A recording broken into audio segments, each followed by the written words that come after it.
Nah, ini tadi yang saya sempat singgung ya, kita harus mengikuti timeline dari Aminef atau Fulbright.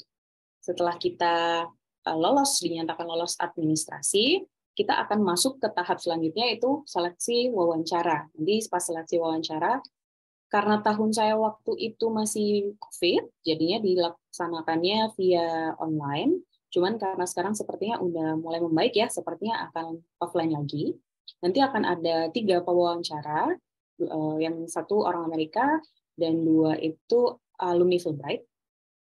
Tapi tergantung tahun sih, kadang ada juga yang 4, dan kemudian ada yang 2 orang Amerikanya. Gitu. Jadi nanti seleksi wawancara kita akan bahas lebih lanjut ya. Terus setelah ikut wawancara dan kita dinyatakan lolos, ini yang tadi saya sebut, kita akan diminta untuk mengikuti TOEFL, IBT, dan GRE preparation selama kurang lebih 1 bulan. Itu dibiayai, jadi kita ibaratnya dileskan oleh Fulbright untuk mencapai nilai yang minimum. Kalau IBT master 80, IBT doktoral itu 90.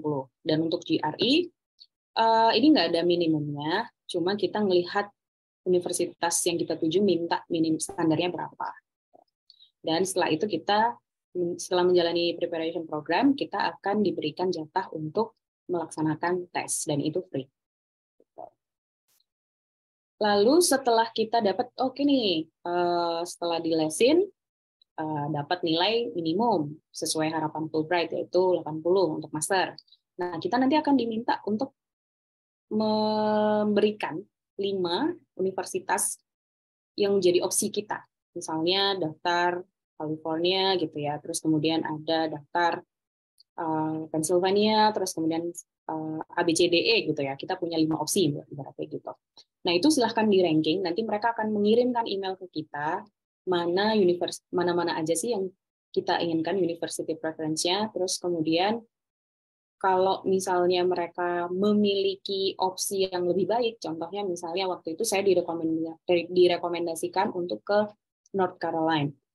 Tapi itu nggak ada di pilihan saya. Tapi kalau misalnya mereka memberikan reason yang, ternyata di sana profesornya ada yang cocok nih, risetnya oke nih, programnya pas nih, mereka bisa memberikan cost sharing juga gitu. Nah, itu kita akan nego. Ibarat di submission plan itu intinya negosiasi antara kita dengan IAE. IAE itu yang mengurusi proses pendaftaran ke Amerika, ke Universitas Amerika, dan itu gratis juga gitu. Jadi kita akan melakukan negosiasi universitas itu di proses submission plan. Tipsnya kalau untuk submission plan pasti ya harus ada universitas yang bagus banget, gitu ya, yang bagus dan bagus aja gitu. Karena kita kan pasti ada rasional ya, tapi tergantung lagi. Kalau misalnya enggak, aku cuma pengen 3 universitas ini, ya nggak apa-apa, monggo kembali lagi ke kita. Tapi kalau misalnya teman-teman, nggak apa-apa deh gitu, yang universitas pertama dan kedua itu bagus banget, terus yang ketiga dipilihin misalnya gitu, yang keempat 5 jaga-jaga yang paling mungkin chance-nya untuk diterima misalnya gitu. Itu tergantung strategi kalian seperti apa, ya kembali lagi ya ke preferensi masing-masing. Nah, setelah semuanya selesai, kita akan dapat pengumuman, entah itu diterima atau ditolak, itu pasti kita akan ada pengumumannya. Kalau misalnya di case saya diterima di 3 kampus, tapi yang 2 itu saya nggak tahu saya ditolak atau enggak. Karena kalau kita udah dapat offer dari beberapa kampus, yang sisanya itu akan di stop prosesnya. Jadi kalau misalnya saya langsung menerima nih, saya mau menerima kampus yang B gitu. Nanti proses yang C, D, E itu akan di hold, gitu, nggak akan diteruskan. Jadinya pertimbangan maksimum itu biasanya 15 April, itu paling terakhir kita memberikan decision, kita mau pilih kampus yang mana, yang kita memang sudah diterima ya. Gitu.